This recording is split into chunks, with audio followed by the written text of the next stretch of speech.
Buenos días. ¿Cómo están? Ánimo. Al mal tiempo, buena cara. De eso vamos a hablar, del huracán que está ya en territorio nacional. Vamos a que nos informe Laura Velázquez sobre este huracán, que toda la gente sepa, estamos pendientes, que está todo el gobierno atento para ayudar. Y también vamos a tratar el tema del regreso a clases, como quedamos. La maestra Delfina, secretaria de Educación Pública, Fernando Carrera Castro, representante de la UNICEF en México, que le agradecemos mucho por estar aquí con nosotros, Alejandro Encinas, subsecretario de Derechos Humanos, que también va a hacer una exposición al respecto, y Nayeli Ramírez Hernández, que es presidenta de la Comisión de Derechos Humanos de la Ciudad de México. También le agradecemos mucho por estar con nosotros. Entonces empezamos con Laura, su informe. Pase. Muchas gracias, muy buen día a todos y a todas. Informo a ustedes sobre la trayectoria y la proyección del huracán Grace. Hoy a las 4 de la mañana, este huracán que se llama Grace, de categoría 1, se localizaba a 35 kilómetros del noroeste de Punta Allen en Quintana Roo y a 40 kilómetros del sureste de Tulum.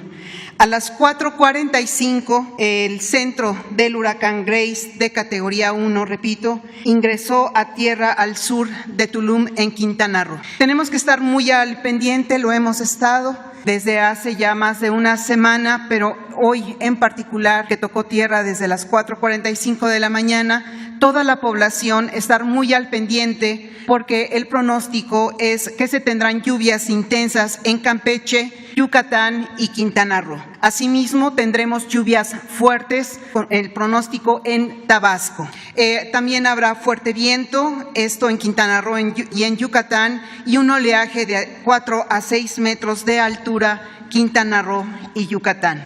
Importante resaltar las acciones preventivas que hemos realizado en coordinación con las 3 órdenes de gobierno y además con las instancias militares de Sedena y Marina en particular, pero en general todo el gobierno federal coordinado con los gobiernos estatales y municipales. Cabe resaltar que Sedena activó el plan DN3, que consiste en 4 agrupamientos con un total de 40 vehículos y 429 efectivos del Ejército Mexicano, divididos en 4 generales, 10 jefes, 35 oficiales y 380 elementos de tropa. La Secretaría de Marina, a través de la activación del Plan Marina, se encuentra preparada con 341 elementos, 32 vehículos y 5 aeronaves en Quintana Roo.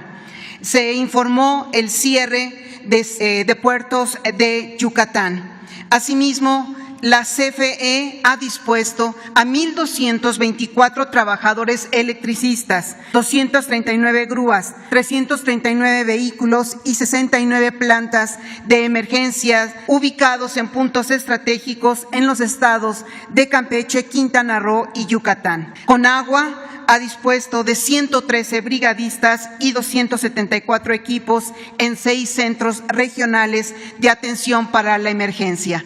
También hay que resaltar la importante labor que realiza Conagua, porque es la instancia que nos mantiene informados del trayecto de este huracán y de otros meteoros.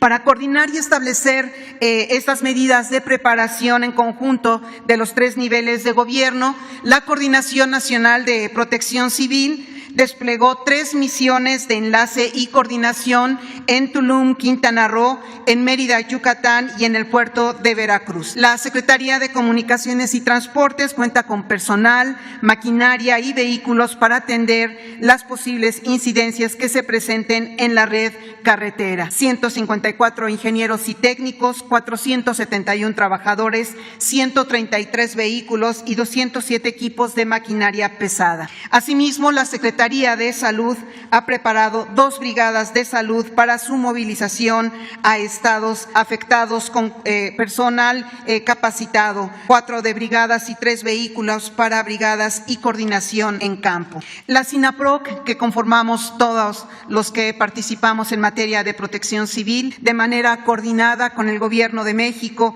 y los gobiernos municipales y los estatales de Quintana Roo, Yucatán, Campeche y Veracruz han llevado a cabo diversas acciones conjuntas.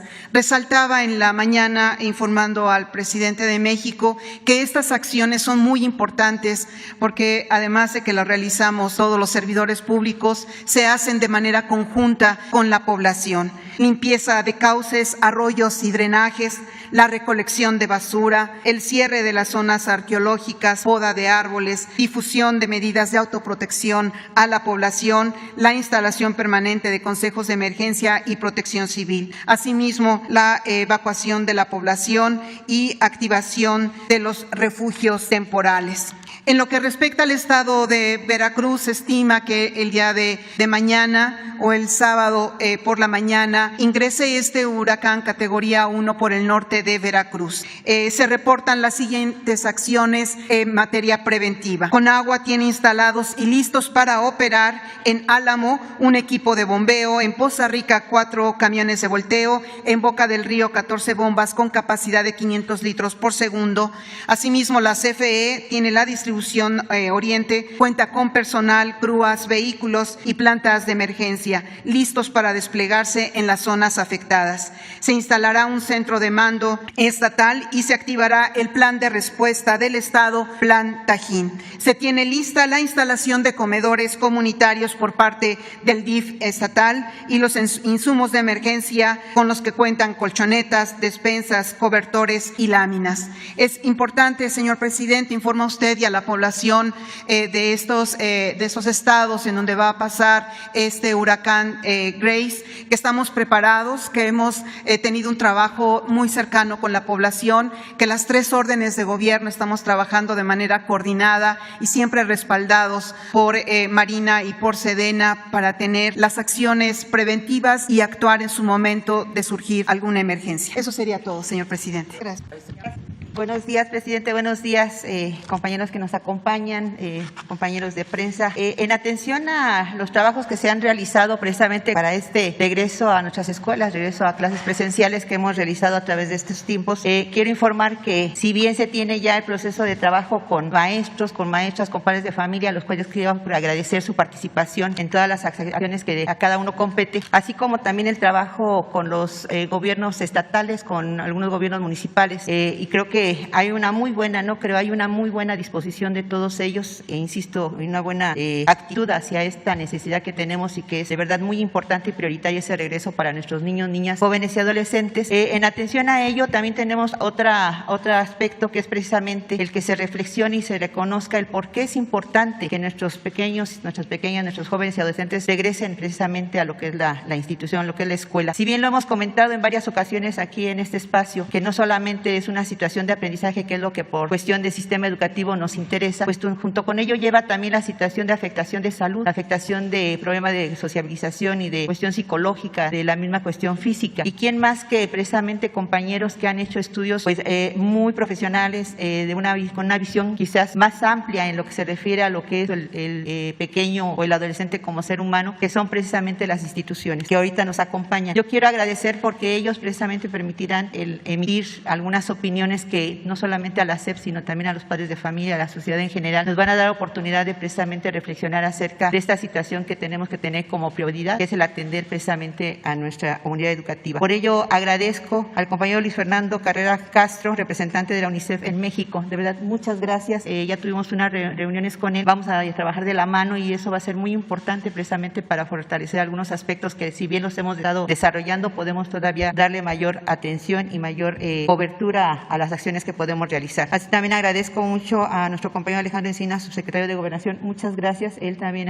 ahorita nos va a compartir la información que creo es muy relevante e importante en lo que se refiere a la importancia de nuestros pequeños. Y Nayeli Ramírez Hernández, que es precisamente también nuestra presidenta de la Comisión de Derechos Humanos de la Ciudad de México, y que ella hizo una consulta muy interesante sobre precisamente la cuestión infantil a través de lo que le llamó Caminito de la Escuela, y que nos ha precisamente servido de referencia a nosotros como Secretaría para dar algunas alternativas de acciones tendientes tendientes precisamente a esa atención a nuestra comunidad escolar. Por ello, agradezco mucho y bueno, voy a ceder sin otro preámbulo la palabra para que nos puedan compartir experiencias y nos puedan compartir información que para nosotros y para la sociedad en general es muy valiosa. Muchas gracias. Buenos días a todas y a todos, señor presidente, por supuesto, compañeros en la mesa. Mi nombre es Fernando Carreras, soy representante de UNICEF. Llegué el 3 de julio a México y vengo de otro gran país, Indonesia, un país de 270 millones de habitantes. Así que estoy muy contento de estar en una ciudad pequeña como la Ciudad de México. La ciudad de Yakarta tiene 32 millones de habitantes, para que tengan una idea. Pero agradezco muchísimo, en primer lugar, señor presidente, la bienvenida tan calurosa, tan fraterna que he tenido de parte del gobierno y de parte de la sociedad mexicana.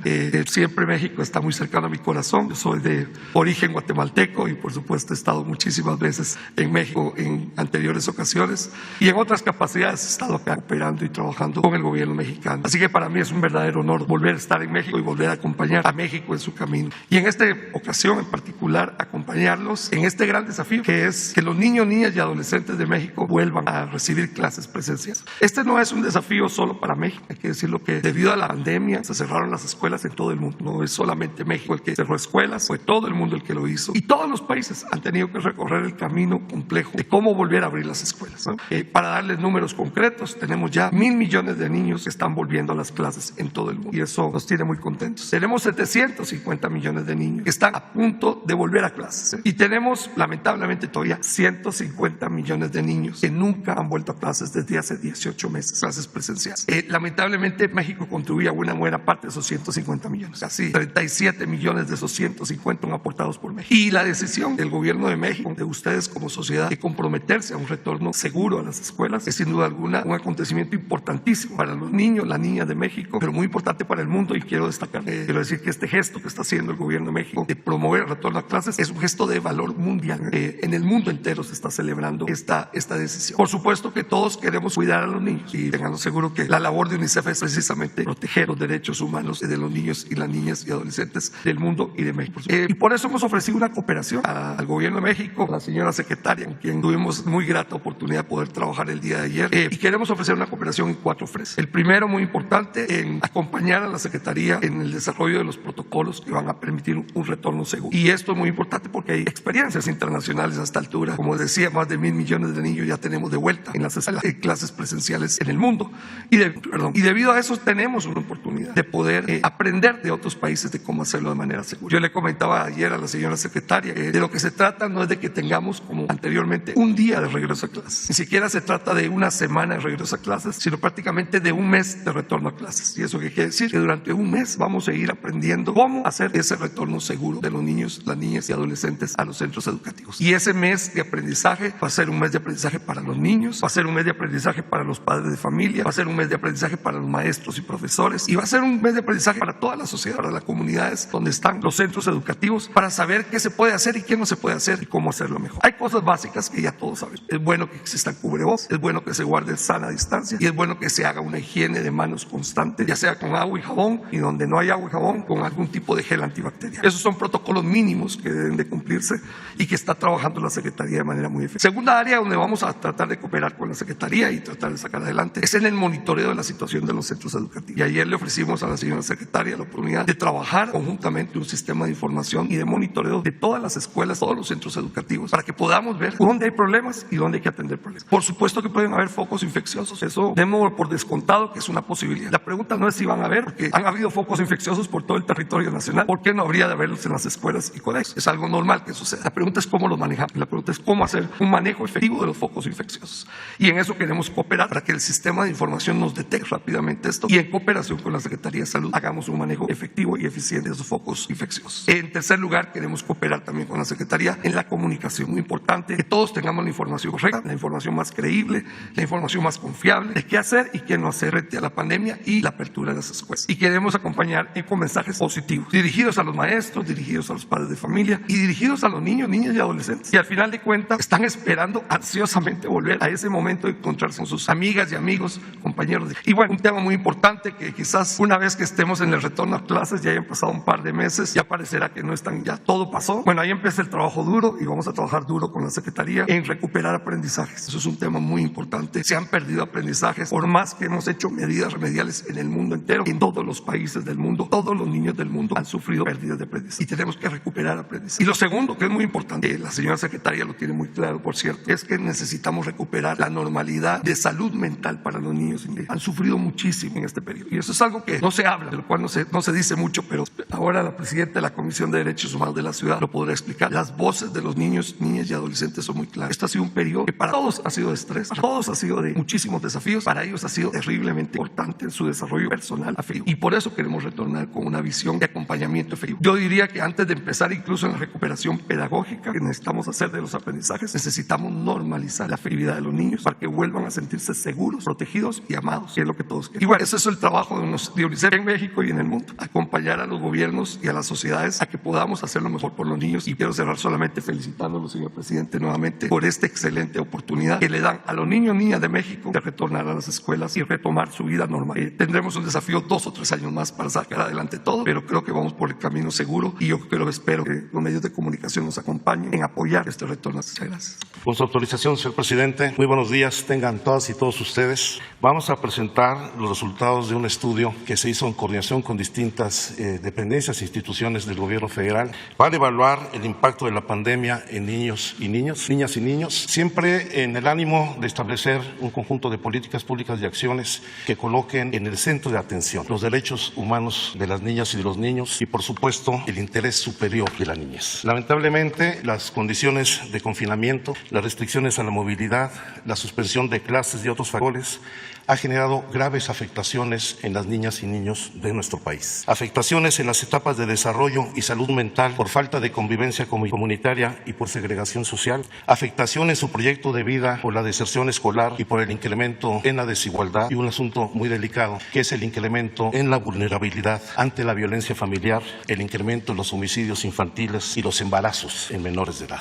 Un primer dato lo tenemos vinculado con deserción escolar, con 2 indicadores. Uno que deriva de la encuesta COVID que realizó el Instituto Nacional de Estadística e Informática, en donde señala que 5.2 millones de estudiantes no se inscribieron en el ciclo escolar 2020-2021 por causas relacionadas por COVID o por falta de recursos. De estos, de acuerdo al INEGI, 3 millones son niñas y niños. El segundo indicador que es consistente en este incremento en la deserción escolar son los datos del Sistema de Estadísticas Continuas de la Secretaría de Educación Pública, que se refiere estrictamente a la población estudiantil matriculada. La encuesta abarca a los niños y niñas que están matriculados y a quienes no lo hicieron. Por eso la diferencia en los datos.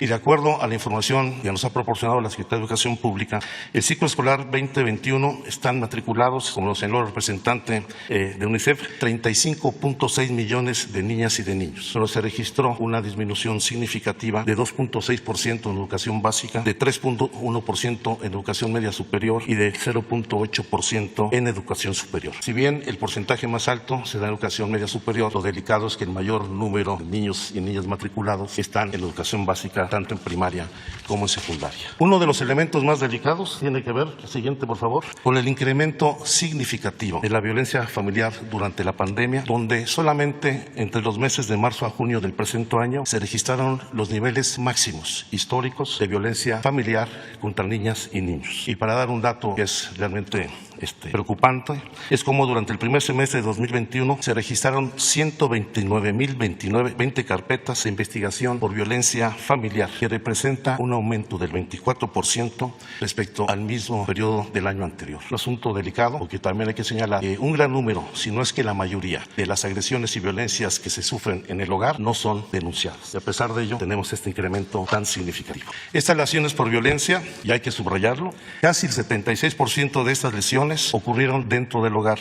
El 73% de los casos, la persona responsable de la agresión tenía algún parentesco con la víctima. El 81.6% de las víctimas fueron niñas y jóvenes mujeres adolescentes.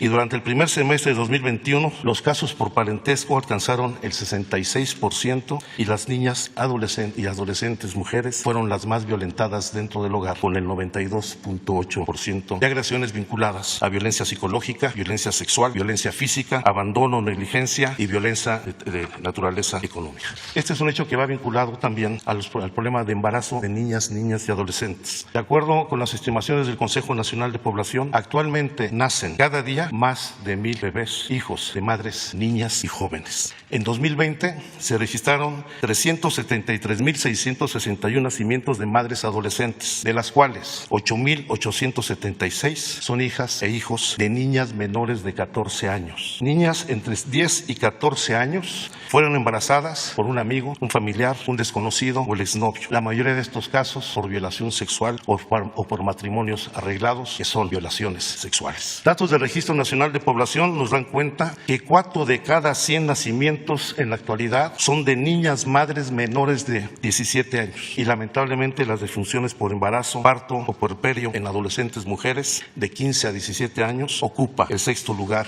en sus causas de muerte. Estos niveles de violencia alcanzan su expresión más delicada en los homicidios de niñas y niños. Solamente entre el 2018 y el 2021 se han registrado 4,400 homicidios de niñas y de niños. En 2020, la tercera causa de defunción de niños en el país es el homicidio de los niños y es la sexta entre las niñas entre los 1 y los 14 años. En el caso de los adolescentes, la primera causa de defunción es el homicidio. Desde 2017 se registran alrededor de 1,500 homicidios anuales y la tendencia, como lo pueden apreciar en la gráfica, se ha ido incrementando a partir de la pandemia en el año 2020. Junto a ello, en 2020 hubo 1,100 suicidios de niñas y de niños, una cifra que no habíamos registrado anteriormente. La tasa de suicidios en niñas, niños y adolescentes aumentó en 12% entre 2019 y 2020, llegando también a su máximo histórico. Los suicidios de niñas y niños entre 10 y 14 años aumentaron en 37% para el caso de niñas y 12% en el caso de niñas y mujeres adolescentes. Y lo más delicado, el pensamiento suicida en adolescentes aumentó del 5.1 al 6.9 de 2018 a 2020 y la conducta suicida se incrementó en adolescentes del 3.9 al 6% de 2018 a 2020. Y esto también ha impactado en el caso de la desaparición de menores de edad. Actualmente le tenemos registrados entre el 1 de enero de 2020 y el 10 de agosto 4,325 niñas y niños desaparecidos en México, 1,470 niñas y 2,853 niñas. El 66% de las desapariciones que se da fundamentalmente en adolescentes mujeres entre los 15 y los 17 años de edad, presumiblemente víctimas de la trata de personas. Y lamentablemente también en muchos casos el proxeneta tiene algún vínculo familiar o de parentesco con la víctima. Por eso, desde el ámbito de los derechos humanos y la protección del interés superior de los niños, consideramos urgente abrir los espacios de convivencia y educativos que permitan que las niñas y los niños comiencen a resarcir las afectaciones por el confinamiento. El regreso a clases, sin lugar a dudas, es una medida preventiva importantísima. Las escuelas son espacios de formación, pero también de convivencia que permiten incluso prevenir y detectar los otros tipos de violencia de que son objetos las niñas y los niños. Es necesario abrir los espacios públicos, las bibliotecas, los museos, las actividades deportivas, los cursos de verano para fomentar este tipo de convivencia de la que han estado ausentes durante más de un año las niñas y los niños. Y junto con ello, tomar las medidas preventivas, lo decía el representante de UNICEF, la Secretaría de Educación, hay que fortalecer las medidas preventivas sanitarias, incentivando el cuidado comunitario y el autocuidado de las niñas y niños. Hay que hacer una cultura de autocuidados en la niñez de nuestro país para evitar la propagación del virus. Es cuanto al presidente. Muy buenos días, presidente. Muy buenos días a todas, todos y todes. Me permito compartir con ustedes los resultados de una consulta que realizó la Comisión de Derechos Humanos de la Ciudad de México a nivel nacional para niñas, niños y adolescentes. Este es el segundo ejercicio que realiza la Comisión de Participación Infantil durante la pandemia. El año pasado, en el mes de finales de mayo, principios de junio, realizamos una consulta que se llamó Infancias Encerradas. En ese entonces, esta consulta que nos sirvió para desarrollar una serie de acciones que precisamente tenían que ver con con lo que empezaba a dibujarse con apenas 2 meses de confinamiento, de encierro de los niñas y niños, y que tenía que ver con el impacto en la salud mental, en la salud, sobre todo en las partes de convivencia de la población infantil. En ese entonces, Infancias Encerradas, relativo a la escuela, nos planteaba, por ejemplo, que el 28% de los niños y las niñas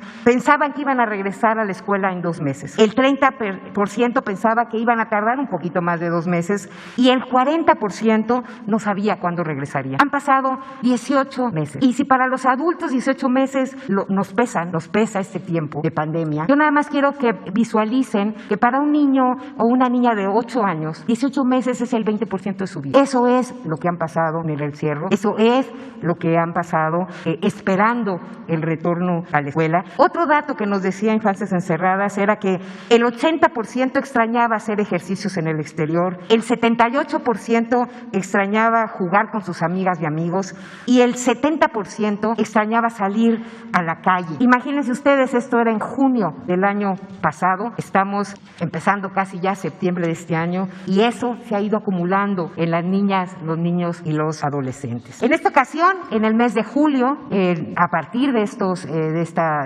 del primer ejercicio, la comisión decidió volver a convocar a otra consulta a nivel nacional que llamamos Caminito de la Escuela. En esta consulta participaron 37,764 niñas, niños y adolescentes de todo el país. Ellos entre los 5 años y los 17 años tuvieron la oportunidad de hacerlo en un cuestionario en línea y también participaron 267 niñas y niños en primera infancia, es decir, niños menores de 7 años, de 6 años, mandándonos dibujos. Básicamente les pedimos dibujen cómo se sentirían, cómo se sienten con el regreso a clases, con el posible regreso a clases, y nos mandaron casi 300 dibujos que nosotros igualmente analizamos. El 37,9% de los que nos contestaron estaban en lo que se llama la edad normativa para primaria, es decir, de los 6 años de edad hasta los 11 años de edad.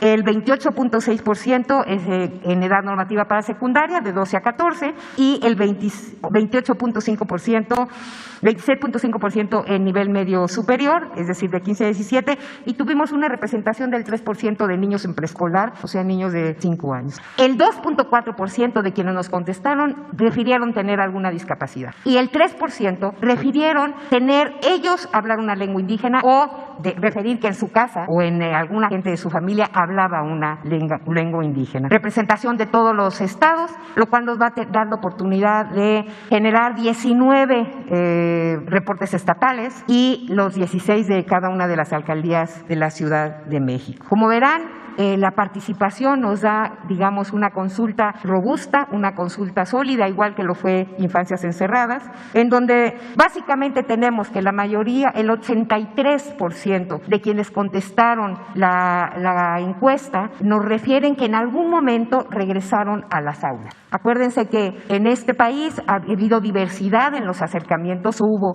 un intento en mayo y en junio de regreso, y entonces el 83% nos contestó que en algún momento estuvo ahí. Aquí hay diferencias dependiendo de los estados, por ejemplo, la mayoría de ellos son de Jalisco, de San Luis Potosí, de Campeche, ¿no?, que son entidades que estuvieron, digamos, participando y que regresaron en algún momento a las aulas antes del cierre del ciclo escolar pasado. El 75% de los que se autoescriben como indígenas también refirieron que fueron a la escuela en algún, que no habían ido a la escuela, es decir, hubo más niños de autoascripción indígena que refirieron que en algún momento regresaron a la escuela, más que los niños y las niñas que no tienen autoascripción indígena o que así no la refirieron. Yo daré algunos datos. Este tipo de análisis que les hago sobre edad, niños con discapacidad, autoascripción indígena, género, lo van a poder encontrar con mayor detalle en el reporte a nivel nacional que ya está en disposición ahí en la comisión, pero déjenme darles algunos, creo que son los datos más relevantes. Quiero regresar a la escuela, eso era la pregunta, y 7 de cada 10 nos dijeron sí quieren. 2 de cada 10 nos dijeron que no, y 1 de cada 10 no sabía si quería regresar o no, estaba indeciso. Si nosotros analizamos por nivel educativo, los niños y las niñas de primaria son los que más quieren regresar, y los que menos quieren regresar, en menor proporción, no es que no,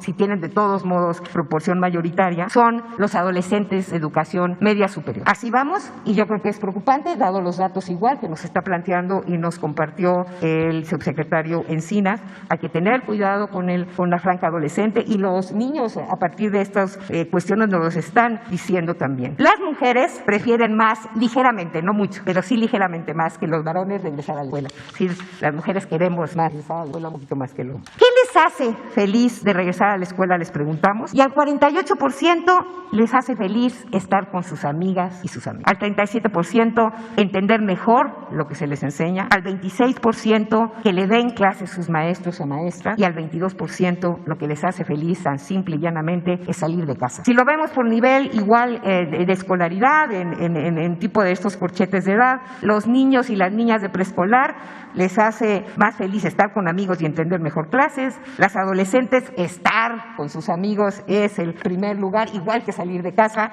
A los niños de secundaria, dejar de usar la computadora para aprender es de las cosas que les hace más feliz del regreso a clase. Los niños con discapacidad intelectual, por ejemplo, les hace feliz poder estar con sus amigos, y a los de discapacidad motriz múltiple y auditiva les hace feliz salir de casa. Les preguntamos también qué les preocupaba de volver a la escuela, y la mitad nos dice que las personas que estén en la escuela no usen cubrebocas. El 28% que vuelvan a cerrar la escuela. A otro 28% que ellos o cualquier otra persona se enferme de coronavirus. Y al 18% no poder abrazar a sus amigos y a sus amigas. Cuando están, y es increíble, los niños de preescolar, la mayor incidencia está en la preocupación por no usar cubrebocas. Cuando estamos hablando, digamos, de niños de mayor edad, todas están preocupados porque se vuelva a cerrar la escuela en la parte de secundaria y en lugar de la escuela de nivel medio superior, es decir, que haya incertidumbre en volver al cierre. ¿Qué nos dicen los dibujos? Rápidamente, los dibujos que recibimos en un análisis que tiene que ver con el tipo de trazo, cómo se dibujaban, básicamente representan alegría. Se ven y se dibujan jugando entre ellos, hacen referencia mucho a actividades lúdicas al aire libre. La mayoría de ellos se dibuja con tapabocas, ¿no? Y hacen mucha alusión a actividades de autocuidado. Dibujan el gel, se dibujan a distancia, entienden perfectamente que su regreso a la escuela no va a ser el mismo al regreso del marzo, a la que dejaron en marzo del 2020, y que requieren de hacer mayores cuestiones. En este ejercicio que hicimos también convocamos a algunos grupos de consulta abierta, y aquí hay un ejemplo de cómo está la diferencia en términos de la comunidad escolar, es decir, una comunidad que está formada por niñas, niños y adolescentes, y también por maestros y también por padres de familia. Hay una diferencia en cómo están percibiendo el regreso a clase. En estas consultas, las consultas que tuvimos con niñas y niños eran consistentes con la encuesta y los dibujos, ¿no? Había más felicidad, emoción, ¿no?, que otro tipo de sentimientos, la expectativa de ver compañeros, de ver maestros emocionados, y sobre todo la parte de estrategias de autocuidado muy presentes en la visión de estos niños pequeños. Estamos hablando de niños de 4, 5, 6 años de edad. Por su parte, los docentes marcaban incertidumbre, temor, pero también felicidad y emoción por volver a clases, entusiasmo y disposición.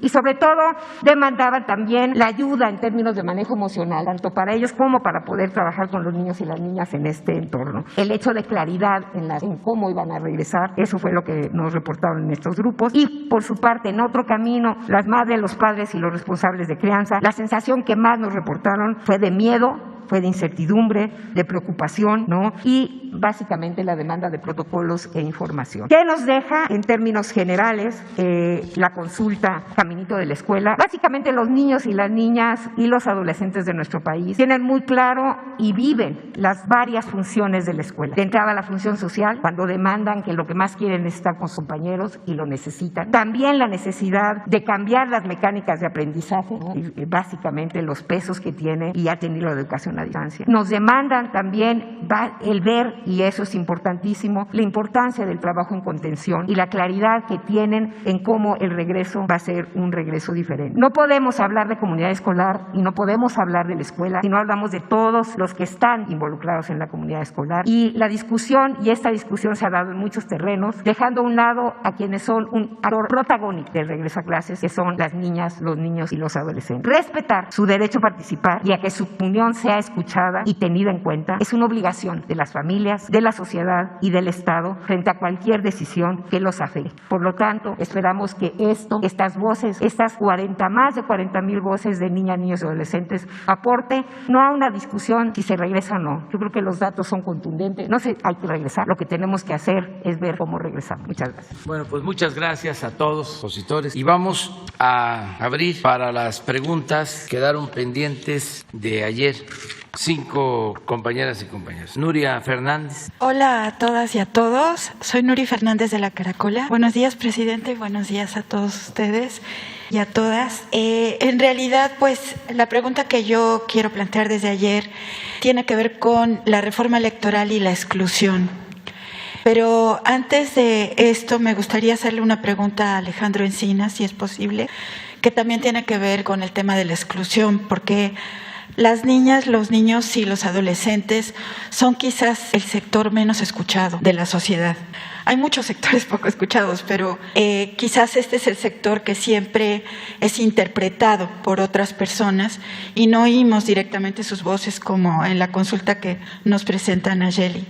Entonces, la pregunta para Alejandro Encinas es si el aumento tan importante en las cifras de violencia familiar y de violencia en general en los casos de niñas, niños y adolescentes tiene que ver con un aumento en la denuncia también, dado que este gobierno ha hecho una campaña importante para que se denuncien los casos. Y también, ¿qué medidas están pensando adoptar para bajar estos índices de violencia? Esa es mi primera pregunta y luego le quiero hacer una pregunta. Por favor. Sí, coincido.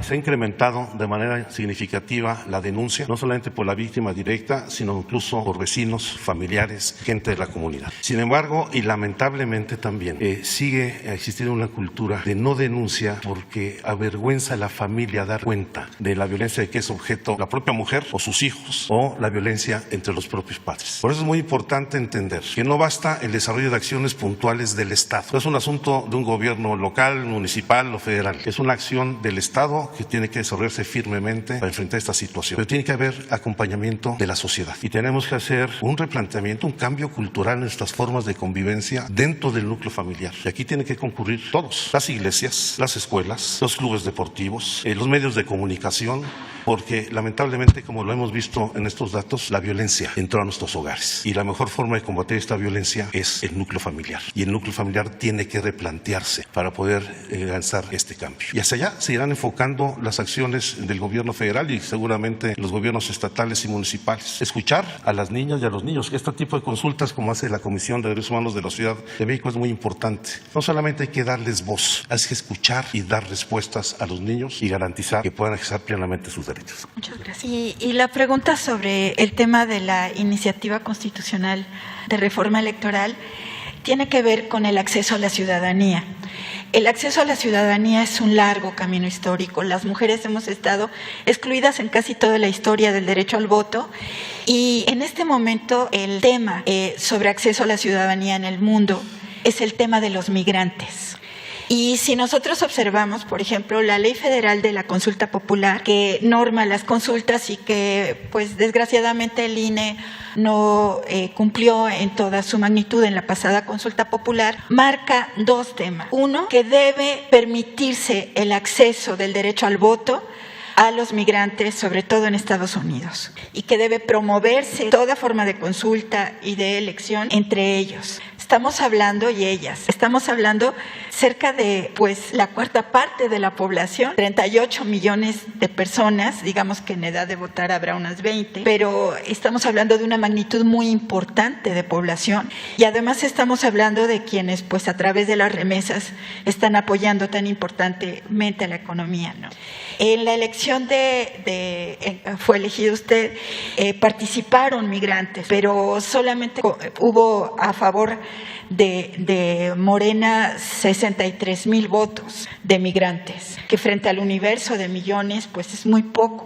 La actual legislación electoral establece una forma en que pueden participar los migrantes, pero pensando en que viene la revocación del mandato, pensando en la reforma que se va a presentar a la legislación electoral, sí sería muy importante tratar de promover el derecho al voto y la votación de los migrantes. Y el otro tema que plantea la Ley Federal de la Consulta Popular, que tampoco se cumplió por parte del INE, es promover la elección en lenguas indígenas, sobre todo consultas y estos temas, pero también toda forma de elección, porque el no promoverlas en lenguas indígenas implica excluir de la participación a un porcentaje importante de la población y a un porcentaje culturalmente muy importante.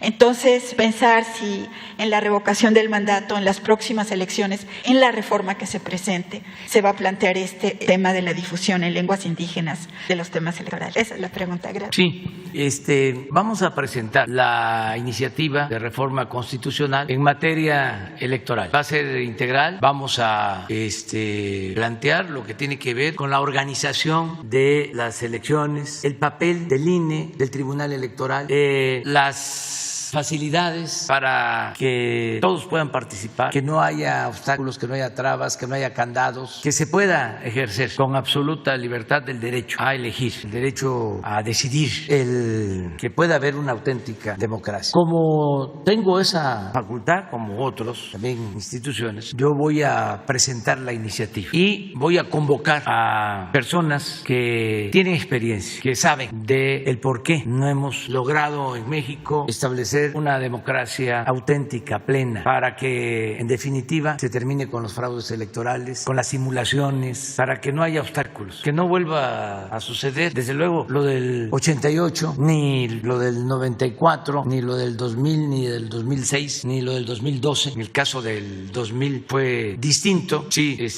hubo libertad como no se había visto en décadas. En el 2006 se perdió lo que se había conseguido con el esfuerzo, con la lucha de muchos, porque el presidente entonces, Fox, decidió que no iba a permitir que yo ganara la presidencia. Imagínense quien llega a la presidencia por primera vez con el apoyo de muchos, con la lucha de años, con el sacrificio de mucha gente. Y al convertirse en presidente, en la primera elección que le corresponde conducir, sobre todo en lo político y en lo moral, se decide a llevar a cabo un fraude. Es decir, por ningún motivo va a ser presidente Andrés Manuel López Obrador. Hay testimonios. Él mismo, en un nivel de inconsciencia extrema, lo confiesa. Hay testimonios públicos, le preguntan, oiga, ¿y usted participó? Claro que participé. ¿Y usted cargó los dados? Sí, porque era un peligro que llegara a la presidencia Andrés Manuel López Obrador. Y él utiliza todo el aparato del Estado para llevar a cabo el fraude, para consumar el fraude. Se convierte en un auténtico traidor a la democracia. Y luego vienen otras elecciones, también caracterizadas por lo mismo, elecciones intermedias. Y luego la del 12,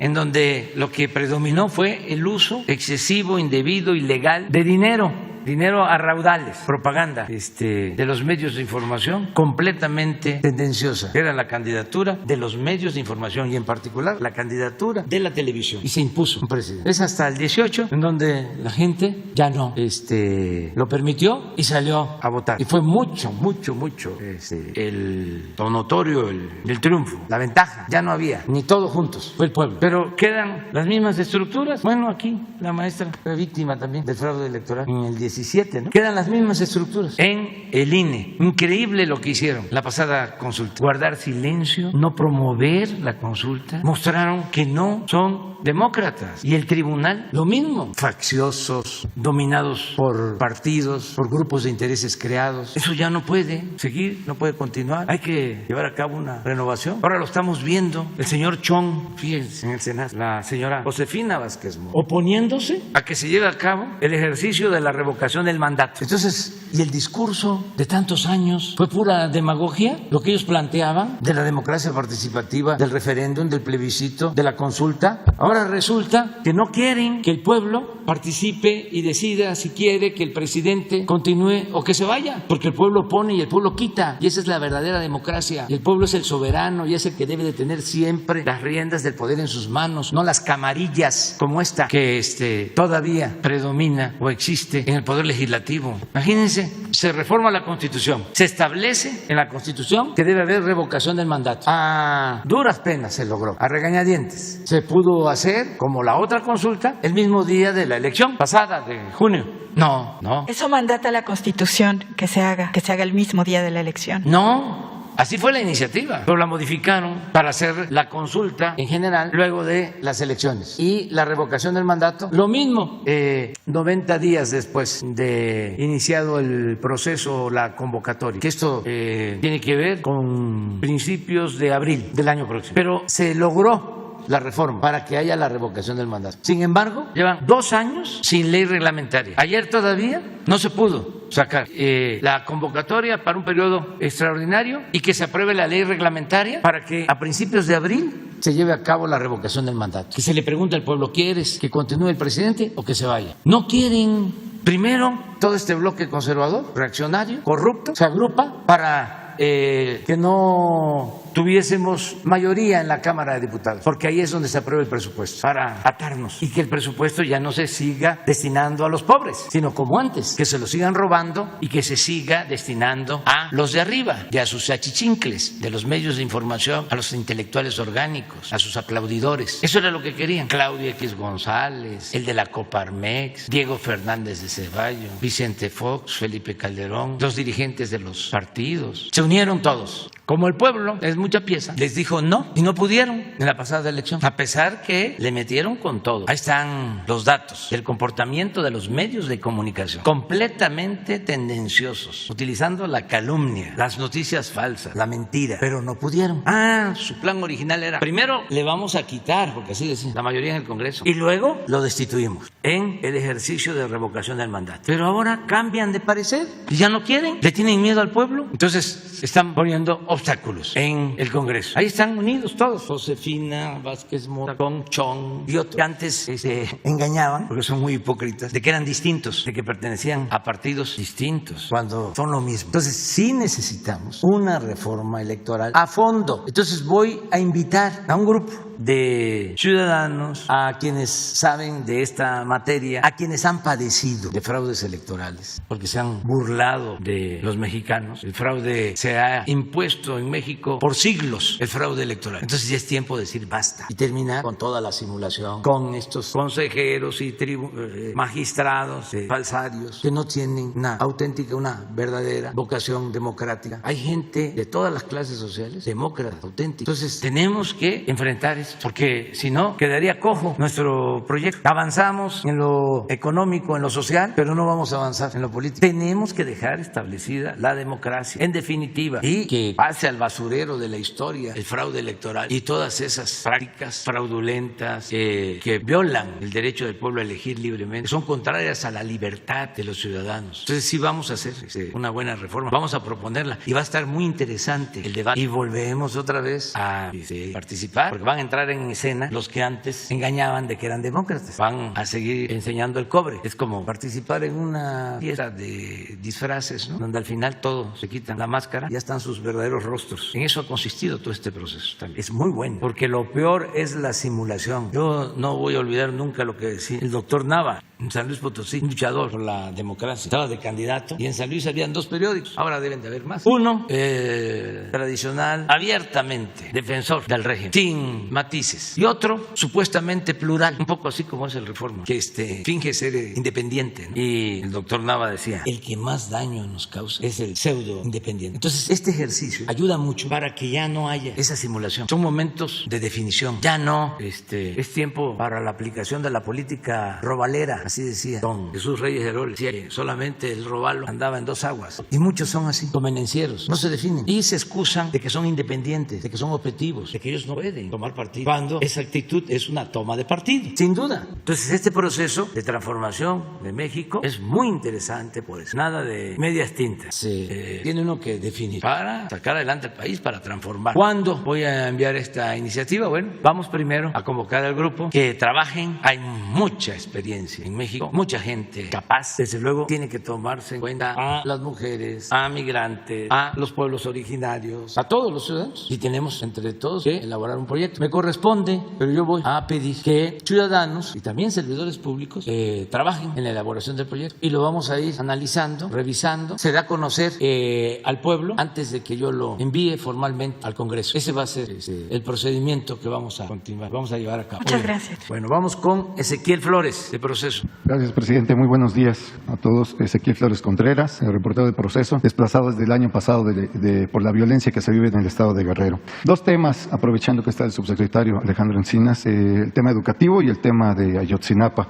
Además de la pandemia de coronavirus, presidente, está la epidemia de la violencia. Y en lugares del país como la Sierra de Guerrero, los niños y niñas no tienen la posibilidad de asistir a clases formales desde 2018 y mucho menos acceso a servicios de salud por la confrontación que mantienen grupos armados para controlar las zonas de producción de enervantes y la franja minera del río Balsas. La semana pasada, niñas y niños de las comunidades indígenas nahuas de Alcozacán y Rincón de Chautla, ambas pertenecientes al municipio de Chilapa y Huehuetenango, en el estado de Guerrero también, enviaron un mensaje en el sentido de que ellos quieren regresar a sus precarias escuelas, pero desde 2019 están sitiados por otro grupo armado que tiene su bastión en el municipio de Quechultenango. Datos del Fondo de las Naciones Unidas para la Infancia, difundidos en mayo de 2019, advirtieron que la violencia y la pobreza en Guerrero lleva a niños y niñas a dejar las aulas para buscar a sus familiares en fosas clandestinas. Otros son reclutados por la delincuencia organizada y algunos más se convierten en policías comunitarios para enfrentar a otros grupos armados. La pregunta en concreto, presidente, ¿cuál es la estrategia para la zona rural del país, como estados como Guerrero y Michoacán, donde persisten actualmente conflictos armados por intereses caciquiles y económicos, los cuales están afectando evidentemente el desarrollo de niñas y niños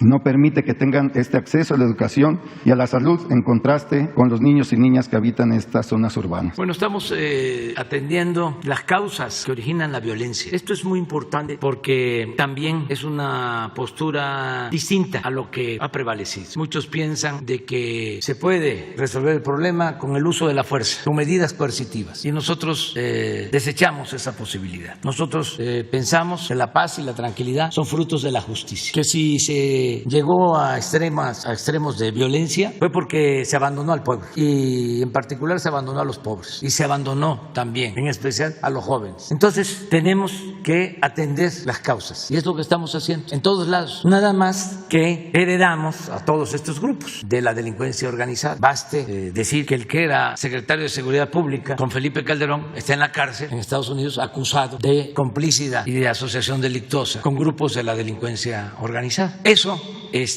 no lo registran mucho nuestros adversarios, ni los medios, ni Proceso. Nosotros heredamos esta situación y vamos poco a poco avanzando. Y a pesar de los pesares, se va avanzando. Y tengo pruebas para demostrar que ya no es el tiempo de Calderón, que ya no es el tiempo de Peña Nieto en materia de violencia. En el tiempo de Calderón, pues se desató la guerra y nadie hablaba de que se quería enfrentar la violencia con la violencia, porque eso fue lo que se aplicó. Y era el mátalos en caliente. Y fue el gobierno de masacres. ¿Quieren que se los muestre? ¿De cuándo hubieron más asesinatos y más actuación criminal del Estado? No tenemos ahí, porque esto no apareció en Proceso, esto que les voy a mostrar. A lo mejor mañana sí. El nivel de letalidad y los enfrentamientos que se daban. Estamos hablando del sexenio de Calderón. Violencia, criminalidad y muchos de los desaparecidos son de ese entonces. Esta no la puedes hacer grande. Esta es la historia que no se cuenta, que se olvida. Estas son las agresiones entre autoridades y delincuencia. Cuando declaran la guerra, pues esto se sube. Esto es 10, este es 11. 1.127 agresiones en el 11. 2011, no, agresores, heridos y detenidos. Sí, estos fueron los muertos, ¿no? 1.412. En enfrentamientos. ¿Cuántos de estos enfrentamientos, estas son las azules, son las agresiones que se dieron? Miren cómo subieron. Luego, de estos enfrentamientos azules, ¿cuántos agresores heridos y detenidos? 1.127. ¿Y cuántos muertos? 1.412. 402. Es decir, más muertos que heridos y detenidos. Porque el que quedaba herido lo remataban, para hablar claro. Decían, porque daban la orden desde Los Pinos, le decían a los militares: ustedes hagan su trabajo y nosotros nos encargamos de los derechos humanos. Riéndose. Ese fue el gobierno de Calderón y los medios no informaron sobre esto. ¿Cómo estamos nosotros? Sí hay diferencia, pero aquí no se da esa orden de mátalos en caliente. Se respetan los derechos humanos. ¿Queremos regresar a esta barbaridad? Pues algunos sí, aunque vayan a la iglesia todos los domingos. ¿Les gustaría esto? Pues nosotros no, nunca, jamás. Esto es comparándonos con Calderón, pero vamos a compararnos con Peña Nieto en homicidios, que no hay cifra negra, o la hay, pero no tanto. No puedes poner cómo recibimos en homicidios el país, que es también violencia. ¿Y qué hemos hecho? Sin el mátalos en caliente, respetando derechos humanos. Algo que agradezco mucho a las Fuerzas Armadas, porque aunque yo soy el comandante supremo de las Fuerzas Armadas, podría yo estar dando indicaciones y ellos haciendo otra cosa. Pues no. Hay disciplina, hay lealtad y por convicción también. Los soldados, que son pueblo uniformado, respetan los derechos humanos. Esto encontramos cuando llegamos. Así iba. Si ustedes ven 17 y 18, si lo analizan a detalle, es como un incremento del 15 al 20%. Aquí vino, ¿cómo se llama? Jorge Ramos, a decir de que era mi gobierno el que tenía el récord de más homicidios. Falso, afortunadamente. Como que ya es tiempo de hablar y de aclarar paradas. Así estaba, así iba. Esta era la tendencia. Si no nos levantáramos a las 5 de la mañana todos los días para recibir el parte a las 6. Si no nos reuniéramos todos los integrantes del Gabinete de Seguridad, la secretaria de Gobernación, el secretario de Seguridad Pública, el subsecretario de Derechos Humanos, el consejero jurídico, el secretario de la Defensa, el secretario de Marina, el comandante de la Guardia Nacional, todos los días. Pues si hubiésemos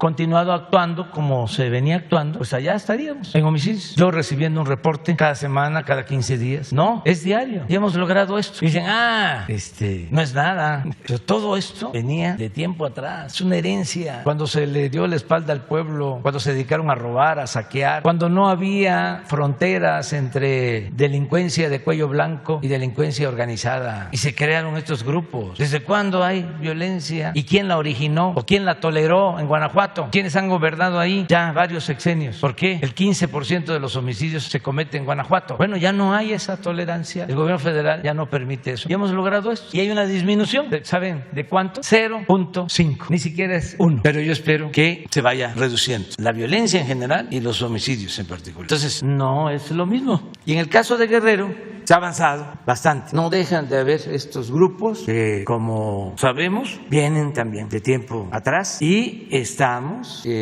atendiendo el problema, ayudando a la gente humilde, que haya becas, que las niñas, los niños puedan asistir a la escuela a pesar de la presencia de estos grupos. Estamos trabajando, pero ahora de repente, así como salieron feministas o especialistas en epidemias, ahora les preocupan las niñas y los niños. Me acuerdo de que estos de Unidos en Favor de la Corrupción, ¿cómo se llama? Los de Claudio, mexicanos en favor de la corrupción, decían que qué barbaridad, las niñas, los niños no tenían clases, que los maestros eran unos irresponsables. Y ahora resulta que este organismo, México a Favor de la Corrupción, de Claudio y de todos estos conservadores, no quieren que hayan clases presenciales. Y fíjense lo que son las cosas, las vueltas que da la vida. Ya Claudio y su grupo y el Reforma coinciden con los compañeros de la CENTE, que tampoco quieren que se regrese a clases. Es muy bueno este debate, el análisis de esta situación. Yo aprovecho pues para hacer un llamado a los nietos y a los hijos de los dueños del Reforma, a los nietos del dueño del Universal, los que están en edad escolar, a los hijos o a los nietos de los dueños de Televisa y de los medios de información. Los llamo a ellos para que me ayuden a convencer a sus papás y a sus abuelos de que es importante que regresen a clases y que hagan a un lado la fobia contra nosotros, porque la educación es muy importante, es como la salud, como la seguridad. Podemos tener problemas, claro que se lo vamos a tener. Ni ellos quieren parecerse a nosotros, ni nosotros queremos parecernos a ellos. Son proyectos distintos y contrapuestos de nación, así ha sido la historia siempre. Pero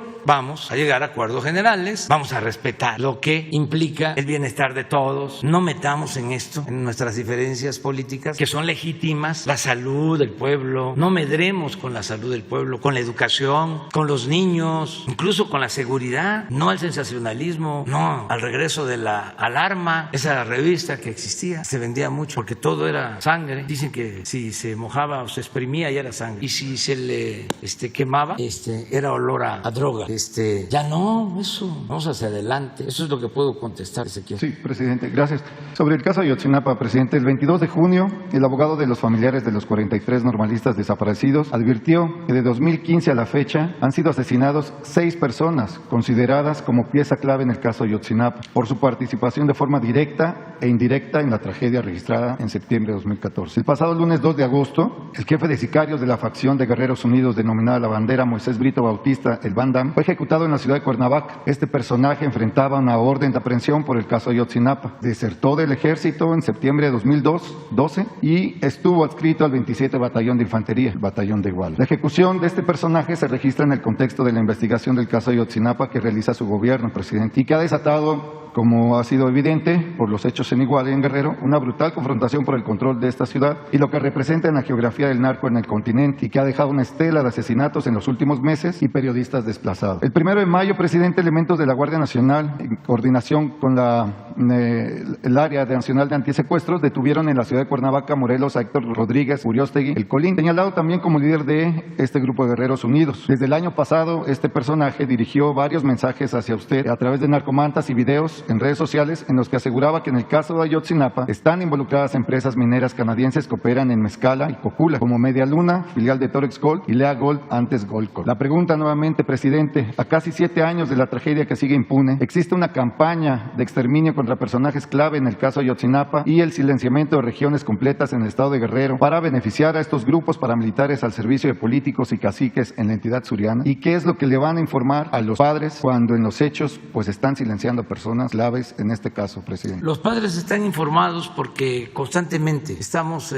comunicándonos con ellos. Es un compromiso que tenemos el de encontrar a los jóvenes de Ayotzinapa. Yo he dicho, y lo voy a volver a repetir el día primero en mi informe, que en el Zócalo, cuando tomé posesión, hice 100 compromisos y he cumplido 98 y me quedan 2 pendientes. Uno es el de encontrar a los jóvenes de Ayotzinapa. El otro es el de la descentralización del gobierno que se detuvo por la pandemia. Pero en el caso de los jóvenes de Ayotzinapa, estamos trabajando todo el tiempo de manera profesional. Se ha avanzado bastante y sí, no es un asunto sencillo porque es una red de complicidades y de componendas. Nada más que hemos tomado la decisión y por convicción, porque no somos iguales a los de antes, de llegar hasta el fondo, hacer justicia y encontrar a los jóvenes. Y no nos damos por vencidos y estamos trabajando todo el tiempo. Y pueden haber estas agresiones, pero nosotros no nos vamos a detener para nada, porque queremos entregar buenos resultados y no nos desanimamos y estamos hablando con los padres y los comprendemos. Ellos quisieran, pues como todos y como nosotros, saber el paradero de los jóvenes y conocer los hechos y castigar a los responsables. Y en eso estamos y no hay que perder la fe. Pero si Alejandro tiene algo que comentar, a ver, pero coméntaselo.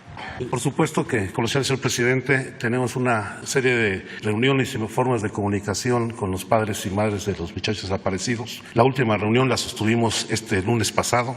La siguiente será la próxima semana, donde hay un acuerdo con el fiscal Omar Gómez Trejo para hacer una evaluación de cómo va el proceso de judicialización. Y estamos en un seguimiento, efectivamente, de estas personas que estaban evadidas de la ley y que en las últimas semanas ha habido algunas ejecuciones. Por supuesto, el caso del Van Damme, que tú has señalado. Al día siguiente, su brazo derecho, que es una de las gentes que estaban operando también en los hechos de la desaparición. Y estamos atendiendo toda la información, aparezca en el Mantas o no aparezca. Claro, hay que entender que el problema de la violencia en esta región del estado de Guerrero, particularmente de Iguala y Tierra Caliente, tiene que ver no solamente con este ajuste de cuentas o este pacto de silencio para borrar toda huella en el caso de Ayotzinapa, sino también la recomposición de los grupos, la división de Guerreros Unidos con la Bandera, la intromisión de otros cárteles delictivos, el cártel de Jalisco en la zona, el conflicto con se llaman las guerras comunitarias de Tlacotepec y otros lugares que evidentemente generan un factor mayor de tensión. Pero en todos los casos se atiende, se da seguimiento y se continúan las labores de búsqueda todos los días. Todos los días se realizan estas labores y en su oportunidad daremos cuenta cuando se tengan los resultados. Rocío Jardines. Buenos días, presidente. Rocío Jardines, W Radio. Plantearle 3 temas. En cuanto al regreso a clases, quisiera preguntarle a la secretaria de Educación. El día de ayer pues varios exsecretarios de salud hablaron de esta necesidad de que en el regreso a clases, además de esta sana distancia, entre otras medidas que se han comentado aquí, también se pueda realizar se pueda realizar las pruebas, si no es general, de manera aleatoria. Usted ya había comentado esta posibilidad, ¿cómo se mantiene ello? Si se va a meter, si se incluirá en este decálogo. También, pues, de paso, si nos puede aclarar esta situación de la carta, que ayer se decía que la segunda que se presentó por parte inclusive de la Secretaría era falsa porque no era oficial el documento, que nos aclare de quién fue esta idea de esta carta responsiva, por qué surgió, si realmente pues el gobierno no tenía esta intención de lavarse las manos, pero hasta dónde quería llegar esta carta. Y también saber si usted tiene algún tipo de estimaciones de hasta cuánto podría incrementar estos contagios por COVID-19, que ya lo comentaba el especialista de la UNICEF, se puede dar, incrementar estos contagios. Hasta ahora se tiene de las personas internadas, nos decía la Secretaría de Salud, el 1.6, que son menores de 18 años, pero ¿hasta dónde se tiene contemplado por ahora? Y sigo con preguntas, gracias. Pues si lo quieren. Sí, muchas gracias por las preguntas. En lo que se refiere a la primera de las pruebas a los pequeños, nosotros estaremos, como Secretaría, estaremos atentos a las indicaciones que nos dé la Secretaría de Salud. Si lo consideran pertinente, bueno, y ellos nos harán precisamente esa notificación. Como un comentario muy personal, yo creo que el hecho de una prueba sí se tiene que hacer con mucho cuidado, sobre todo porque el hecho de poner, por ejemplo, cotonete en la nariz del pequeñito, sí se me hace, a los adultos nos molesta o se nos hace medio molesto. Yo creo que sí tendríamos que tener unas actividades previas precisamente para que al pequeño no se haga un efecto medio complicado o difícil de momento en lo que se refiere a la molestia que puede provocar esta prueba, pero estamos sujetos a lo que comente la Secretaría, la recomendación que haga. En lo que a la carta se refiere, sí, efectivamente la que emite este periódico es falsa, efectivamente no es oficial. Este documento, efectivamente, nosotros lo utilizamos como un documento de análisis para precisamente cuando tuvimos la reunión con los secretarios de los diferentes estados, que si ustedes recuerdan fue precisamente el jueves y el viernes pasado. Emiten esta información el día jueves. Nosotros se envía efectivamente la aclaración a este periódico diciendo que, primera, no es el documento, totalmente falso, tiene algunas alteraciones y no es incluso algo que emitiéramos de manera oficial. Y segundo, es un documento, insisto, que sí lo tomamos como una situación de, si ustedes recuerdan, el año pasado había una guía en donde precisamente estaba una propuesta o alternativa de un documento que se les daba a los padres de familia, y que si ustedes lo analizan bien o se le da lectura, en ningún momento se trata de quitar la responsabilidad ni al gobierno ni a la Secretaría. Como Secretaría nos queda muy claro la responsabilidad que tenemos precisamente y el compromiso sobre todo con nuestros pequeños. Segundo, no había ninguna situación de que fuera condicionada o condicionante para que no estuvieran en clase. Lo que a nosotros nos interesa, y coincido totalmente con el presidente y nos lo ha dicho muchas veces, lo que menos queremos es precisamente hacer esa situación burocrática que no permita que el pequeño acceda a lo que por derecho le corresponde, que es la educación.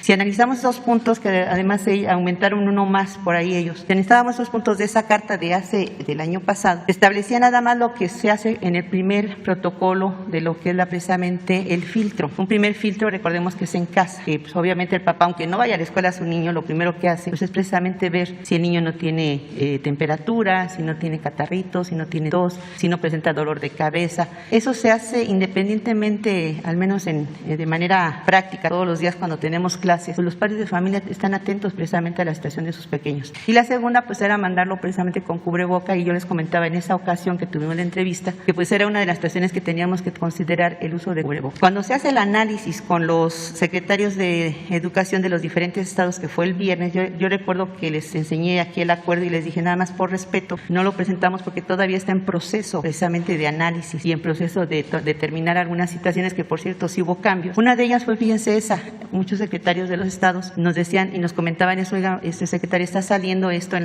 las notas, yo creo que están confundiendo la intención, sí valdría la pena analizarlo, si esto nos puede causar alguna situación de limitante, pues lo quitamos, o sea, no nos afecta en nada, porque insisto, son sugerencias o son situaciones o prácticas que hacen los padres de familia. Finalmente, dentro de los acuerdos que tomamos, hicimos una minuta y efectivamente el día viernes se estableció de que, bueno, sí se iba a considerar como una carta siempre y cuando se analizara equilibrada, que no fuera precisamente una limitante o que no fuera un condicionamiento que pudiera producir en los padres de familia, por un lado, desconfianza y por otro lado, a lo mejor, el inhibir su asistencia. Y bueno, ya aquí nuestro presidente fue muy claro, yo estoy totalmente de acuerdo, la carta no existe, se elimina. Lo que menos queremos, insisto, como Secretaría de Educación Pública, es precisamente lo que todos anhelamos como sociedad, que es que se regrese a las clases y eliminar prácticas precisamente que son burocráticas y que lejos a veces de ayudar llegan a entorpecer. Pero es que ya sí puede usted, secretaria, porque sí salió el documento por parte de Comunicación Social de la Secretaría. El documento que salió, nada más con eso aclaro, el documento que salió fue precisamente con la finalidad de aclarar que en comparación con el que había dado el medio de comunicación, el que no era oficial, insisto, sino era un documento para trabajo y para análisis, era muy diferente al que tenía en medio. Y yo los invitaría, de verdad, creo que es algo, qué bueno que se aclara, pero yo sí pediría que nos dieran también oportunidad de, a lo mejor, nos apoyaran ustedes como medios de comunicación a trabajar temas que realmente de verdad son importantes. Y el hecho de la carta o no la carta, yo he visto los medios y debe ocupar un espacio tan grande para eso, de que si la carta o no la carta, bueno, pues yo aquí lo expreso. No es necesaria la carta, no es obligatoria. Insisto, lo que podamos eliminar y que pueda ser sujeto para que precisamente nuestros niños estén en las escuelas, lo vamos a hacer con mucho gusto, pero ayúdenos mejor precisamente a hacer esa comunicación de lo que nuestros niños quieren escuchar, y yo coincido con la realidad de Nayarit, de verdad los niños quieren regresar. Hubo una entrevista que me pareció muy interesante y yo digo, los niños son sabios. A un niño le preguntaron que si quería regresar a clases y el niño dijo, sí quiero regresar. Lo único que a lo mejor me puede detener es que tengo precisamente asma y estoy investigando qué tanto es posible que me afecte o no. Si nosotros como adultos le decimos a un niño, ¿sabes qué, hijo? No debes de tirar la basura cuando vayas en el carro, y ustedes como papás lo han visto y los que nos están viendo lo están visto. El primero que nos señala nuestro error es el niño. Y cuando vamos en la calle y tiramos un papel, el niño nos dice, mamá, no tire ese papel o no tires la basura. Pero si nosotros como adultos no fortalecemos esas prácticas, que ahorita vienen siendo no de higiene solamente, sino de cuidados de salud, obviamente no estamos apoyando a nuestra formación de nuestros pequeños. Entonces, yo creo que esto de la carta, yo espero que quede concluido con esta aclaración. Sí, efectivamente, fue un formato de trabajo, no se llevó a cabo, se eliminó, y en atención también a lo que el presidente nos ha dicho, y que totalmente de acuerdo, es cierto, no queremos burocracia, queremos que si eso crea problema o alguna situación de incertidumbre, tan fácil como eliminarlo. Muchas gracias. Gracias, presidente. En un segundo tema, preguntarle su opinión acerca de dos resoluciones del juicio de amparo que se han aceptado. Uno de ellos en la Ciudad de México, otro de ellos en Oaxaca, para menores que puedan recibir la vacuna contra COVID-19. Fueron amparos que promovieron los mismos padres.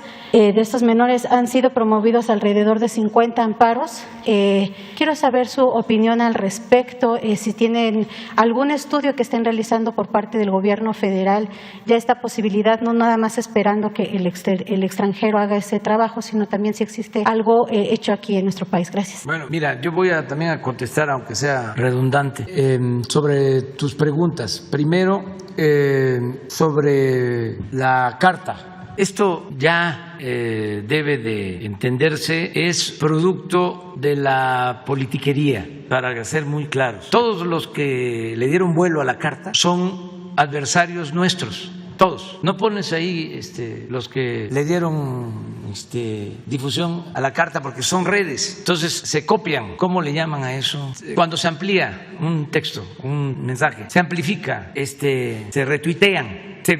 No, eso no son tan importantes. Sí, pero entre ellos. Pero miren quiénes son. ¿Sí? La silla rota, es de El Economista, ¿no? De Roberto Rojo. ¿Sí? Del Universal. Ahí está dicho todo. Milenio, de nuestro amigo Francisco González, que está muy bien en sus primeras planas, equilibrado, pero los opinadores, ¿saben cómo estamos ahí en opinadores? A Francisco le gusta el béisbol. Es como un juego, una paliza de 10-2. 8 articulistas conservadores, 2 progresistas. Así está Milenio. No hay nada de equilibrio. Si lo ven hoy, así va a estar, y mañana y todo. Y estimo mucho a Francisco, pero la verdad es la verdad. La verdad nos va a hacer libres. Y esto no es un asunto solo de amistad. Aquí está de por medio la transformación de México. Ojalá y se entienda. Es luchar para que las nuevas generaciones ya no padezcan como se está padeciendo ahora. Es luchar por nuestros hijos, por nuestros nietos. ¿O quién quiere que prevalezca en el futuro la corrupción? ¿Quién puede estar a favor de eso? Lo que pasa es que no se internaliza. Todo es impulsivo, todo es pasional, pero se requiere la racionalidad, el análisis análisis sereno. ¿Cómo se va a permitir la corrupción, la impunidad? ¿Cómo se va a estar apoyando a un régimen que desgració a millones de mexicanos? Una política económica que empobreció al pueblo. Y lo peor, que originó la violencia. ¿Cuándo se había visto o se había escuchado en México tanto sobre desaparecidos, sobre fosas clandestinas? Esto tiene que ver con el periodo neoliberal, de estar buscando en terrenos baldíos, en basureros, en la sierra. Antes se sepultaba a los muertos en los panteones. Si acaso se hablaba de repente del canal o del bordo de Xochiaca, el basurero de aquí, ¿cómo se llama? Xochiaca, que por ahí podían ir a dejar desaparecidos. No, pero se convirtió. Entonces, ¿cómo van a querer regresar? Yo estoy seguro que Francisco González, el Milenio, no quiere eso. Nadie en su sano juicio puede aceptar el horror de vivir así, pero me faltan otros para también sorprendió, presidente, que contestar. usted al parecer no le habían comentado nada sobre esta carta. No, lo comentó. pero ¿cómo tomar en serio algo de quienes constantemente están atacándonos? Si no es por la carta, es porque me corté el pelo en la oficina o porque le estamos dando ayuda a Haití y no estamos atendiendo a los pobres de México, por lo que sea. Denise Dres, imagínense, completamente opositora, está hasta en Wikileaks. ¿Se acuerdan de esos cables que se encontraron? Pues ella aparece ahí como informante en la embajada de Estados Unidos en contra nuestra. ¿Cuándo fue eso? Como en el 2006. Son diferencias que vienen de lejos. López Dóriga, ay, Joaquín, me acaba de sacar una foto. Pongan la foto, pónganla. Nada más es que es interesante. O sea, es decir, a ver, lo de la carta. No, pues no es la carta. Si estaba yo a punto ahí de echarme un coyotito. Si se han esperado un poco, a lo mejor me agarran. Pongan a López Dóriga. Era el que más dinero recibía en el sexenio pasado. Porque en el sexenio pasado inventaron o crearon lo del moche, ya no solo en publicidad, sino personal a ciertos comunicadores. Entonces, ¿quién tiene el primer lugar en recibir dinero del gobierno anterior? Y la foto, pues es normal que la carta la difundan, den a conocer, la estén recreando en contra de nosotros. Es lo mismo acerca de tu primer pregunta. ¿Se va a tomar muestra a los niños antes? Pues ya se ha informado en salud, pero si hace falta, pues se toman las muestras. Pero eso lo va a decidir el sector salud. La otra pregunta que hace, ¿cuántos cree usted que se van a contagiar? Yo no quiero que se contagie nadie, corazón. Me gustaría que no hubiese contagios, que nadie sufriera. Nada más que a los de la W no les puedo pedir a sus niños y a sus nietos porque los dueños son de España, para que me ayuden a convencerlos. Nada más que en España sí van a clases. Miren la foto, mírenlo, pero ¿cómo le puso? Las giras cansan. Estaba yo a punto de echarme un coyotito. Están al tanto de todo, buscando las podridas. Pero se entiende, es legítimo. Ya quítala porque sí está. O mejor la del peluquero, de Álvaro. Esta también les molestó. Miren, ¿es de dónde? No, de la Boston, es de allá de Tlalpan. Álvaro me corta el pelo, es el único que me toma el pelo desde hace más de 20 años. Y una vez, porque a veces por las giras no podía yo ni ir a la Boston ni con Álvaro, y en los pueblos, y una vez en Jalapa, 2 veces me cortaba el pelo una compañera. Muy bien, los peluqueros, estilistas, son gente de primera. Les mando un saludo a todas, a todos. Pero es que ya me hacía falta una sacada de punta. Muy bien. ¿Y lo de los jueces, presidente? Lo de los jueces, pues se atiende. Si alguien acude al juzgado y pide que se le vacune, aunque no le corresponda o no haya riesgo, pero el juez así lo decide, pues nosotros tenemos que cumplir y se le vacuna. No se puede desobedecer, aun cuando ya está demostrado hasta por la Organización Mundial de la Salud de que no hace falta, que no hay riesgos, pero además los jueces también, cuando se trata de nosotros, todo en contra. Son muy pocos los que actúan con rectitud, con sensatez, cuando se trata de asuntos nuestros. Tienen consigna. Lo que usted dijo de la podredumbre del Poder Judicial está completamente comprobado. Sí, pero entonces cumplimos. en todos los casos. Gracias, presidente. Por último, preguntarle si ya se tiene agendada o usted ya ha tenido acercamiento con el gobernador del Banco de México, Alejandro Díaz de León, que el día de ayer pues dijo que siempre sí se puede hacer ese uso de los recursos del Fondo Monetario Internacional para pagar deuda de manera anticipada. Pero ¿ustedes han tenido algún acercamiento? ¿Habrá necesidad de cambiar alguna ley adentro del Banco de México? ¿Le han comentado algo? Gracias, presidente. Buen día. Yo le agradezco mucho al gobernador del Banco de México por tener esa actitud. Creo que es muy bueno para todos y principalmente es muy bueno para la hacienda pública, es muy bueno para el pueblo de México, el que ese dinero se utilice para pagar deuda y que no esté atesorado perdiendo, porque si se tiene ese dinero, pagan por ese dinero muy poco interés, mientras la deuda que tiene el gobierno paga altos intereses. Entonces se va a lograr un ahorro importante en beneficio de nuestro pueblo. Es una actitud completamente distinta y muy acertada del Banco de México. Lo celebro. Y quien está viendo esto es el secretario de Hacienda, Rogelio Ramírez de la O, que es un especialista, es un experto, es el primer doctor en economía, creo que de Oxford, el primer doctor de economía, es el actual secretario de Hacienda. Y él fue el que me hizo el comentario, él me hizo el planteamiento. Por eso yo lo expuse aquí y hubo un poco de diferencias que son propias. Estoy de acuerdo con lo que dijo Gerardo Esquivel ayer, que cuando hay democracia se tiene que garantizar el derecho a disentir y no todos podemos pensar de la misma manera. Eso es en las dictaduras, donde hay un pensamiento uniforme, pero en la democracia no. Entonces, qué bien que vamos a poder hacer esta operación. Si se logra concretar, aquí vamos a venir a informar. Y desde ahora, respetuosamente, porque el Banco de México es una institución autónoma que nosotros vamos siempre a respetar, siempre vamos a respetar la autonomía del Banco de México, pero como se trata de un asunto de interés general, además los consejeros del Banco de México tienen también como responsabilidad ayudar al gobierno en opiniones, con asesorías, respetando desde luego la autonomía, sus decisiones. Pero yo aprovecho para desde ahora hacerle la invitación para que nos acompañe. Sí, se logra llevar a cabo este acuerdo, que lo considero favorable, benéfico. Muy bien, entonces vamos con Eduardo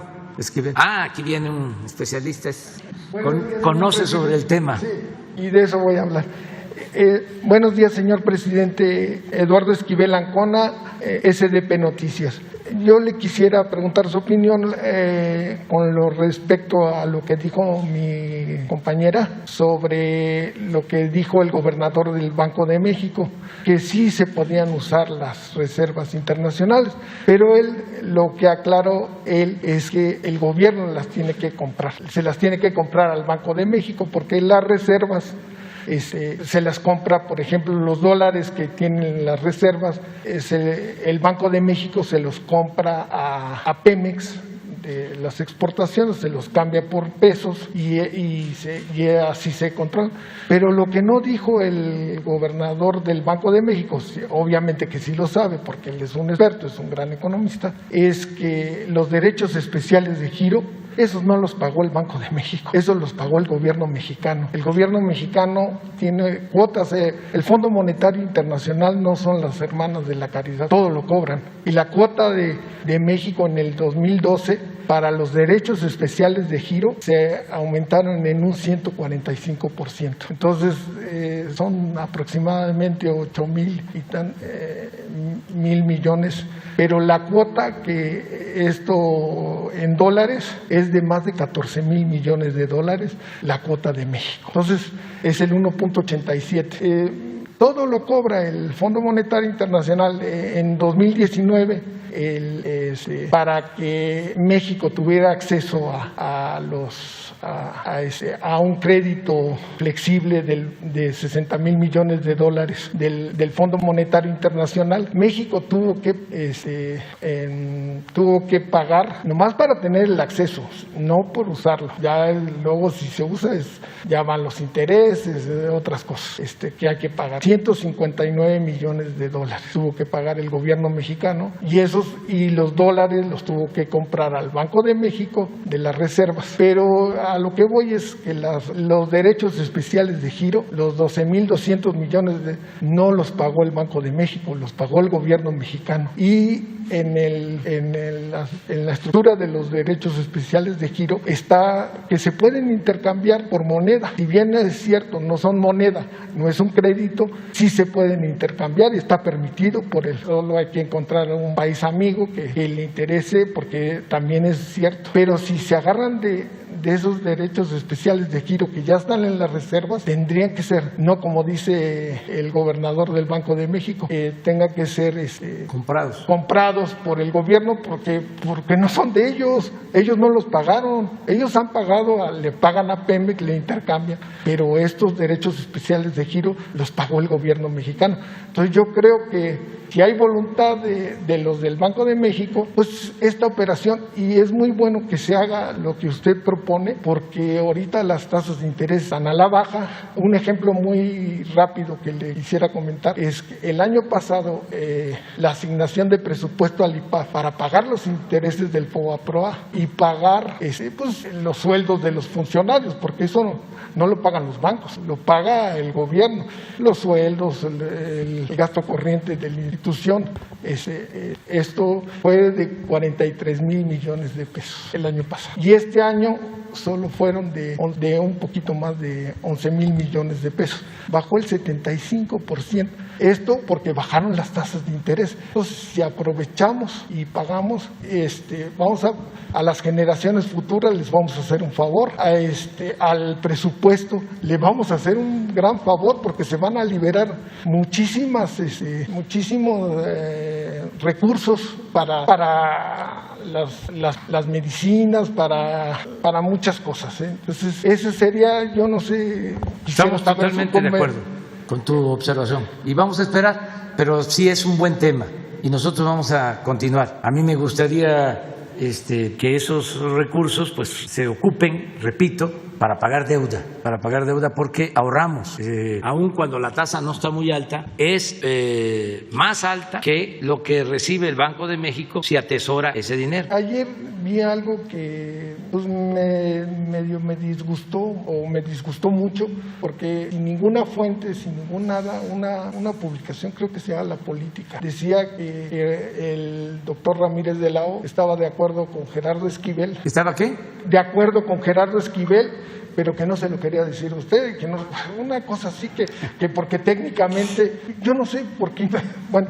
Si el que me propuso a mí esto y el que me informó fue Rogelio, y pues yo acepté. Es decir, no queremos deudas, no queremos endeudar al país, pero como ya están decididos a distribuir esos 660,000 o 650,000 millones de dólares, y es dinero que nos corresponde, la parte proporcional, que ya se pagó, que son 12,500 millones de dólares. A ver, ya en el gobierno nuestro se incrementaron las reservas en 20,000 millones de dólares. Ayer, nada más para presumir, porque no solo ahora el kilo de tortilla me alcanza para 2 kilos más, perdón, el salario mínimo. Cuando llegamos se podía cobrar 6 kilos de tortilla. Ya las otras cuentas no me interesan tanto. A mí me importa ver la economía popular. Entonces el salario mínimo, a empezar, cuando llegamos, alcanzaba para 6 kilos de tortilla. Lo hemos incrementado bastante, como nunca en 30, 40 años se había hecho. Y ya alcanza para 2 kilos más, para 8 kilos. Esa es mi manera de medir, son mis parámetros. Pero también ayer la bolsa de valores en México creció.